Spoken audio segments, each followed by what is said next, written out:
नमस्कार, सुप्रभात। स्वागत आप सभी का सब रंग कार्यक्रम में। मित्रों, कहते हैं कि श्रद्धा ज्ञान देती है, नम्रता मान देती है, योग्यता स्थान देती है और यदि ये तीनों ही मिल जाएं तो व्यक्ति को हर स्थान पर सम्मान देती हैं। कितनी सुंदर बात है ना। हमारे जीवन में श्रद्धा का, नम्रता का, योग्यता का यदि समावेश होता है तो हर स्थान पर हम संसार में कहीं भी चले जाएं सम्मान के पात्र बन जाते हैं। तो इन्हीं सुंदर तीनों शब्दों को अपने जीवन में शामिल करने के संकल्प के साथ आइए चलते हैं आज के सुंदर सुवाक्य की ओर। समस्याओं का सामना करने के लिए कुछ बातों को समाना पड़ता है। अक्सर जब संगठित रूप से हम कुछ कार्य करते हैं तो विभिन्न संस्कार होने के कारण कई बार आपस में टकराव भी हो जाते हैं। ऐसे में हमें कई बातों को समाकर चलना चाहिए जिससे संगठन भी मजबूत बनता है और किए जा रहे कार्य में भी सफलता हासिल होती है। मगर कई बार समाना इतना आसान नहीं होता। इसके लिए एक तो सभी के गुणों का चिंतन करें, दूसरा हर कार्य को हल्के होकर प्रभु अर्पण करके चले और यह याद रखे कि हम यह शरीर नहीं बल्कि एक अविनाशी सत्ता ज्योति बिंदु आत्मा है और आत्मा के अष्ट शक्तियों में से एक है समाने की शक्ति। तो परमात्मा द्वारा इन शक्तियों को राजयोग मेडिटेशन के माध्यम से अपने अंदर भरे और हर कार्य में इन शक्तियों का उपयोग करे। संबोधन अर्थात हमारे बोल ही हमारे व्यक्तित्व की पहचान कराते हैं। हम कितना भी सज धज जाएं, सूट बूट पहन लें, लेकिन जब बोलना शुरू करते हैं तभी हमारे व्यक्तित्व की सही सही पहचान होती है। वो कहते हैं ना कि यदि दुकान का द्वार बंद हो तो पता नहीं चलता कि दुकान किस चीज़ की है, लेकिन जैसे ही द्वार अर्थात शटर खुलती है तो फिर पता चलता है कि ये दुकान हीरे की है या कोयले की है। महत्वपूर्ण है कि हम बोलते कैसे हैं, अपनी बोल से लोगों को घाव पहुंचाते हैं या फिर उनके घाव में मरहम लगाते हैं। हम सब मित्रों अपने संबोधन से, अपने बोल से मरहम लगाने का कार्य करें, क्योंकि घाव देने वाले तो बहुत हैं, मरहम लगाने वाले कम हैं। आइए सुंदर भाव के साथ चलते हैं अपने अगले सेगमेंट की ओर, जिसका नाम है आपकी सेहत आपके हाथ। हर साल 16 अक्टूबर को वर्ल्ड एनेस्थीसिया डे मनाया जाता है, जिसका मुख्य उद्देश्य एनेस्थीसिया की भूमिका और महत्व के बारे में समाज में जागरूकता फैलाना है, ताकि मरीज और उनके परिवार को सही जानकारी मिल सके। एनेस्थीसिया एक महत्वपूर्ण प्रक्रिया है जो चिकित्सा में बहुत काम आती है। इसके सही उपयोग से हम मरीजों की सुरक्षा और सर्जरी की सफलता को सुनिश्चित कर सकते हैं। एनेस्थीसिया के 3 प्रकार होते हैं: लोकल एनेस्थीसिया, रीजनल एनेस्थीसिया और जनरल एनेस्थीसिया। लोकल एनेस्थीसिया में सिर्फ एक छोटे हिस्से को संवेदनहीन किया जाता है, वहीं रीजनल एनेस्थीसिया शरीर के एक बड़े क्षेत्र को प्रभावित करता है, जैसे प्रसव के केसेस में। इसके अलावा जनरल एनेस्थीसिया पूरी तरह से बेहोश कर देता है, जो बड़ी सर्जरियों के लिए उपयोगी है। एनेस्थीसिया न केवल दर्द को कम करता है, बल्कि यह सर्जरी को सुरक्षित और प्रभावी भी बनाता है। इसमें ध्यान देने वाली बात यह भी है कि सही एनेस्थीसिया का चुनाव करना महत्वपूर्ण है, ताकि प्रक्रिया सफल हो सके। तो इस एनेस्थीसिया डे पर हम इसके महत्व को उजागर करें और एनेस्थीसियोलॉजिस्ट्स की भूमिका को मान्यता दें। एक महत्वपूर्ण बात लगातार हम करते चले आ रहे हैं कि हम अपने विचारों पर बहुत बहुत ध्यान दें। यदि हम बीमार हो भी गए तो बार बार बीमारी के बारे में ना सोचें कि ये क्यों हो गया, कैसे होगा, क्या होगा, कब होगा, ठीक होगा, नहीं होगा, आदि आदि इत्यादि। और कई बार तो बीमार न होने पर भी हम सोच सोच के बीमारी का आह्वान कर लेते हैं। बीमार होते हैं तो फिर सोच सोच के उसे और भी ज़्यादा बढ़ा देते हैं, क्योंकि विचारों का बड़ा महत्व है मित्रों। बीमारी हो भी गई है, बात आ भी गई है, तो भी उस समय अपने विचारों को हल्का रखना, सकारात्मक रखना, श्रेष्ठ रखना कि आई है, चली जाएगी, मैं जल्दी से जल्दी ठीक हो जाऊंगा, मैं स्वस्थ हो रहा हूँ, मैं संपूर्ण स्वस्थ हूँ, स्वस्थ था फिर से हो जाऊंगा। तो बहुत अच्छे विचार होते हैं तो मन भी तंदुरुस्त रहता है और तन भी तेजी से तंदुरुस्त होता चलता है। डॉक्टर्स भी इस बात को मानते हैं कि यदि आप अच्छे विचारों में रहते हैं, खुश रहते हैं, आनंदित रहते हैं, पॉजिटिव रहते हैं, आप जल्दी से जल्दी अच्छे होते चले जाते हैं। विचारों का बड़ा महत्व है मित्रों हमारे जीवन में, क्योंकि यही हमारे जीवन का निर्माण करते हैं और फ़कीर को अमीर बना देते हैं। ऐसे ही कुछ सुंदर भाव लेकर हमारे बीच आ रहे हैं प्रोफेसर राजीव शर्मा जी के विचार कितने जीवन में महत्व रखते हैं।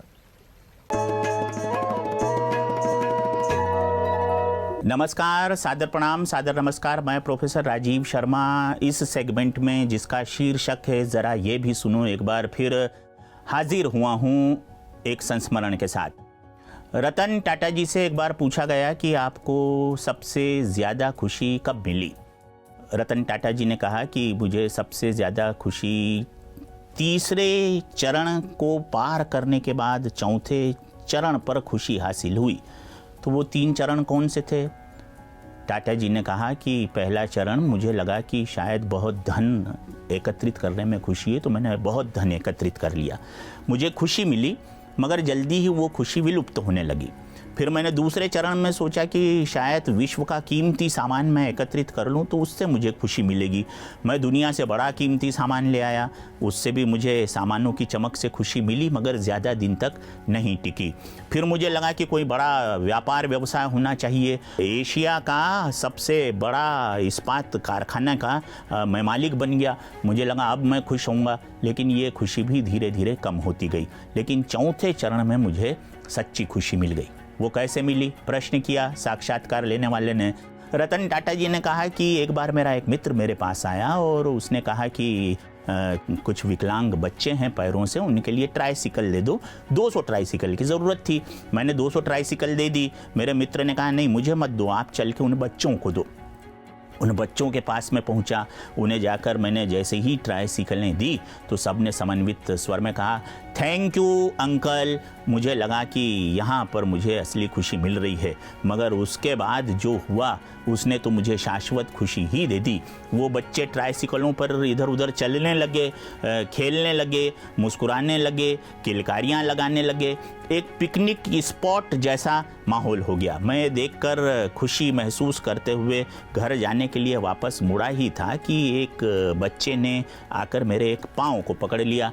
ट्राइसिकल पर सवार था वो। मैंने बच्चे की तरफ देखा और पूछा बेटा तुझे कुछ और चाहिए? तो उस बच्चे ने कहा कि नहीं मुझे कुछ और नहीं चाहिए। तो फिर तू मेरी तरफ क्या देख रहा है? तो बच्चे ने कहा मैं आपके चेहरे को बहुत गौर से देख रहा हूँ अंकल जी। तो रतन टाटा जी ने कहा कि क्यों देख रहा है? उस बच्चे ने जो जवाब दिया, रतन टाटा कहते हैं कि वो मेरे जीवन की सबसे बड़ी खुशी मुझे उस बच्चे के उत्तर से मिली। उस बच्चे ने कहा कि आदरणीय अंकल जी मैं आपके चेहरे को बहुत ध्यान से इसलिए देख रहा हूँ क्योंकि मैं अपने आपके चेहरे को अपने मन मस्तिष्क में स्थायी तौर पर बसा लेना चाहता हूँ, ताकि जब आप और मैं मरने के बाद स्वर्ग में मिलें तो मैं आपके चेहरे से आपको पहचान सकूं और वहाँ पर भी एक बार फिर से आपको थैंक यू कह सकूं। रतन टाटा कहते हैं कि यह शाश्वत खुशी ही मेरे जीवन की सबसे बड़ी और असली खुशी थी। देवियों और सज्जनों, असली खुशी दूसरों की सेवा में होती है, असली खुशी दूसरों की मदद में होती है। जब हम निस्वार्थ भाव से दूसरों की सेवा करते हैं तो फिर हमें जो कुछ हासिल होता है वही बेशकीमती होता है और वही चिरंतन शांति होती है। नमस्कार मित्रों, अच्छे विचारों की हम बात करते हैं कि विचार अच्छे होंगे तो जीवन अच्छा होगा। लेकिन ये अच्छे विचार हमें मिलें कहाँ से? क्योंकि चारों तरफ तो हमें नकारात्मकता ही दिखाई देती है, व्यर्थ ही दिखाई देता है जहाँ भी नज़र डालो।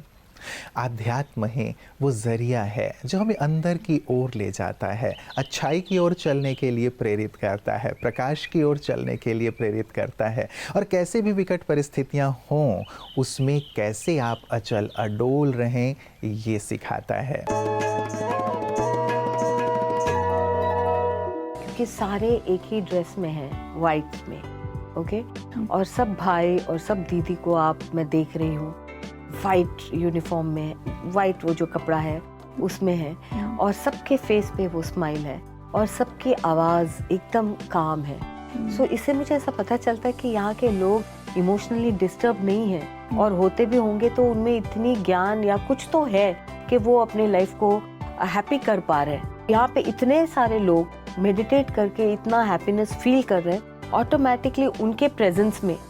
अगर आप शिवानी दीदी को उनके सामने, कल मैं बैठी थी और आज नेहा दीदी के सामने बैठी थी और इतने सारे दादी दीदी सबके सामने, तो यू फील सो काम। मैं बॉम्बे में रहती हूँ, तो वहाँ पे अगर आप हॉलीडे में भी हो, घर में बैठे हो, आज काम नहीं है, घर के अंदर बैठे हैं, फिर भी एक ऐसा एक एनर्जी है वहाँ, फास्ट पेस्ड एनर्जी। कोई ना कोई फोन करके कुछ स्ट्रेस देगा, कुछ ना कुछ तो ऐसे होता है। फिर मुझे जान के मतलब कॉन्शियसली वो ये सोचना पड़ता है कि I am not gonna take stress, I am gonna meditate, I am gonna take it easy, I am gonna sleep. पर यहाँ वैसे नहीं है, यहाँ डिफॉल्ट सेटिंग ब्लिस की है, यहाँ डिफॉल्ट सेटिंग पीस का है। तो यहाँ आके एक पीस ऐसा लगता है। और सबसे ज्यादा तो यहाँ का भोजन, क्योंकि मेट्रोपॉलिटन सिटी में हम लोग बहुत मल्टी क्विजीन की ओर हम जाते हैं, कहीं फ्रेंच खाने चले गए, Japanese, Italian, pizza, fast food, और घर का खाना जो हम, मेरे चाइल्डहुड में मेरा घर का खाना ही था, सुबह से लेकर शाम तक, breakfast, lunch, dinner, even T में मेरी मम्मी खाना बनाती थी अपने हाथ से और हम खाते थे। उसके बाद जब मैं 20 या 21 इयर्स की थी, जब मैं फिल्मों में और कॉलेज के दिनों से एक्चुअली 18, तो ये सब ये बाहर का खाना खाना, और अभी तो बाहर का ही, हम लोगों से, फ्रेंड से मिलते हैं, घर पे किसी को नहीं बुलाते। हम किसी को कहते हैं आजा आज मेरे घर पे लंच करते हैं, हम क्या कहते हैं, चलो बाहर चलते हैं खाने पे। तो हम बाहर ही जाते हैं, बाहर का ही खाना खाते हैं। तो मुझे सबसे ज्यादा ये अच्छा लगा यहाँ पे कि यहाँ का खाना मुझे मेरे चाइल्डहुड का खाना मुझे याद दिला दिया। मित्रों, कहते हैं कि पंछी कभी भी अपने बच्चों को घोंसले बनाकर नहीं देते, वो केवल उन्हें उड़ना सिखाते हैं, उन्हें सक्षम बनाते हैं। बहुत ही सारगर्भित बात है मित्रों।